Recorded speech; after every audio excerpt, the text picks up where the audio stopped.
Bonjour tout le monde, alors un petit test du filtre 3D pour le filtre de confidentialité pour iPad et je crois qu'il existe aussi pour l'iPhone.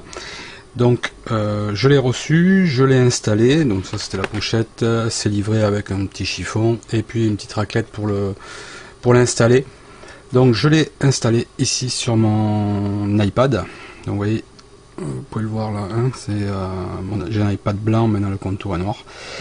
Alors une fois le filtre installé, la logique veut que les gens qui sont autour de vous ne puissent pas voir ce que vous faites sur votre iPad. Mais on va pouvoir s'en rendre compte que c'est pas tout à fait au point. Donc ici, l'iPad en mode portrait. Si je tourne l'iPad, vous voyez, sur le côté, on s'aperçoit que l'écran se noircit. Voilà. Donc ça veut dire que les gens, si je tiens mon iPad comme ça, en mode portrait, les gens qui sont sur ma gauche, sur ma droite, vous voyez, vous avez le reflet là de la télé, les gens qui sont sur ma gauche, sur ma droite ne pourront pas voir. Maintenant, si je garde toujours mon iPad en mode portrait, regardez, si je lève l'iPad, il ne se passe rien. Donc on va passer en mode paysage.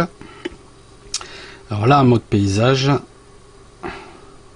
si on incline l'iPad un petit peu comme ceci, l'écran se noircit.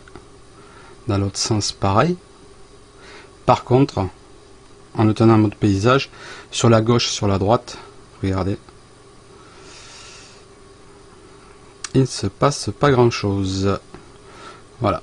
Donc, effectivement, si vous tenez votre iPad en mode portrait, comme ceci, eh bien, pour lire, par exemple, dans le métro, ou pour regarder quelque chose, effectivement, les gens ne verront pas sur le côté. L'utilisation peut être sympathique.